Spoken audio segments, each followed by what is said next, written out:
Is Vinland Saga Season 2 too slow? You'll have to excuse my friend. He's a little slow.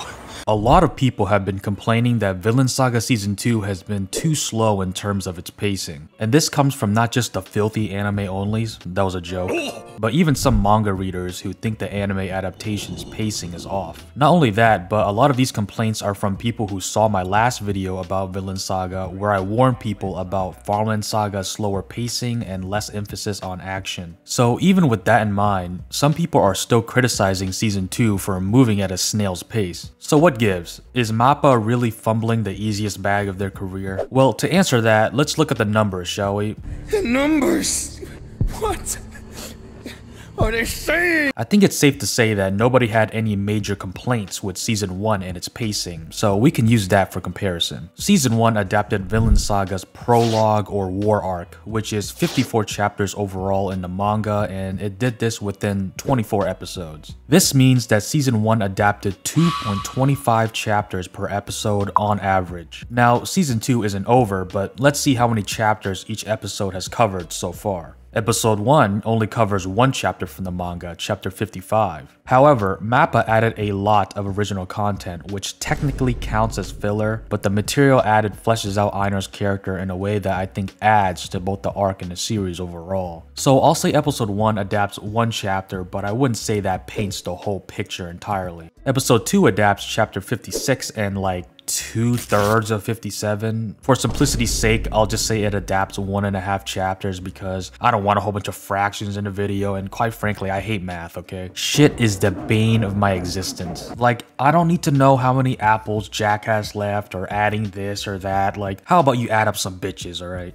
Alright, I'm getting off track. 1.5 chapters. Now, episode 3 adapts the last part of chapter 57, which is about 1/3 to half of a chapter depending on the length. It also adapts chapter 58 and half of 59, so adding all that up together, it basically adapts 2 chapters. Episode 4 adapts 1.5 chapters, including the last half of chapter 59 and chapter 60. Episode 5 adapts chapters 61 and 62, the Giga Chad Canute chapters. Episode 6 actually adapts 3 chapters in a single episode, 63 to 65. And finally, episode 7 rounds us out by adapting 2 chapters, 66 and 67.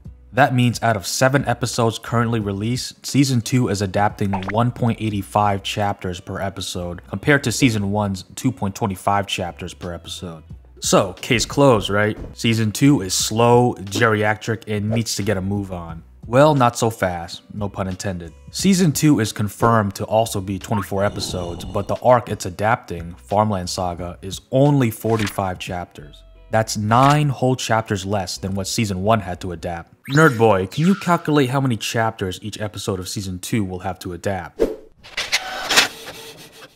With 24 episodes and 45 chapters, Season 2 would have to adapt 1.87 chapters per episode on average. This aligns almost identically with the current pace of 1.85 chapters per episode so far. Also, there is... Alright, thanks. That's enough of nerdy calculations for one video. I almost felt like a power scaler there. You gotta be ashamed of yourself. All as you is.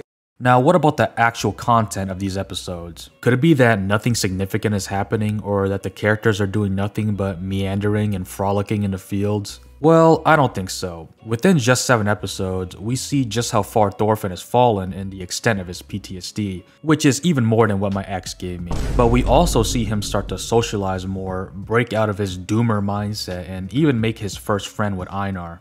This is someone who just a couple of episodes ago said that nothing good has happened in his life, and he just made his first friend. I would say that's a pretty important development. And even outside of Thorfinn, we see many important characters set up, such as Einar, Kettle, Arnheid, Snake, Thorgil, and many more. I probably butchered some of their names, but you get the point. We get to know them, the roles on the farm, and the power dynamics around them. Again, important stuff. This is also not even considering the Canute episode where we see what he's been up to, how much his character has changed, and how he took the throne. And Canute being king is pretty important in terms of how it impacts the world and the story, and, you know, obviously historically. So yeah, shit is definitely happening, and the story is without a doubt moving towards something. There haven't been stabbings, heads flyings, or explosions, but the story is without a doubt progressing. Alright, so now the case is closed, right? It's just some anime-only scrubs who will spontaneously combust if they don't call an anime without fighting mid. Well, not so fast, because that's not the case either.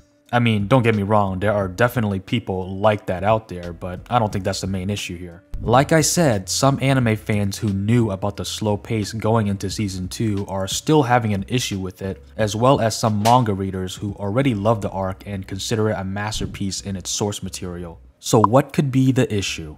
Well, if I had to guess, it's because of binging. Jesus. But yeah, binging. I think with some shows that have a slower pace, a lot of viewers are still used to binging through many episodes or chapters to get to the climax of a story. It's not a weekly format where you watch one episode and you have to wait to see where things are going. And it doesn't help that seeing Farmville, the anime, is not the most interesting concept on paper for a lot of people. Welcome to the rice fields, motherfucker! Even for a lot of us manga readers who think Farmland Saga is a masterpiece, I can bet that a lot of us binge read the arc, if not the entire manga. I mean, I am an example of this myself. I binge read not just the entire slave arc, but the entire series up to its current chapter after season 1. Manga readers like me, we didn't have to wait every week for a new chapter to see what Thorfinn and Einar's Minecraft Let's Play was building up to. If a certain chapter was not super interesting, at least on a surface level, us readers could simply, read the next chapter, and the next, and the next, until everything clicked and you're like, oh shit, that's where it was going? Yukimura, you're a genius. And I get that binging can be bad for some series, but I don't think there's an issue with binging the slave arc, and it low-key might even be better in terms of enjoyment. Let's not forget that the Farmland arc was actually a bit controversial when it first came out with manga readers due to its pacing and weekly release. So I think that we're kind of seeing the same thing again with the anime. Because now that we're experiencing season 2's weekly releases, both manga readers and anime onlys are in the same struggle here. So no, I don't think MAPPA is necessarily fumbling the adaptation, at least not as of now. I just think that the slow pace, lack of action, and wait that comes with weekly releases is throwing off the average anime viewer, as well as even some manga readers. Now, if you really can't stand the weekly format, I would honestly suggest either waiting for the entire season to be out and then binging it, or reading the manga so you know what's going to happen, because I guarantee it will get you excited again for the anime. So that's what I would recommend, and maybe lay off the TikTok as well. Also hit that subscribe button, I'm trying to farm them subs.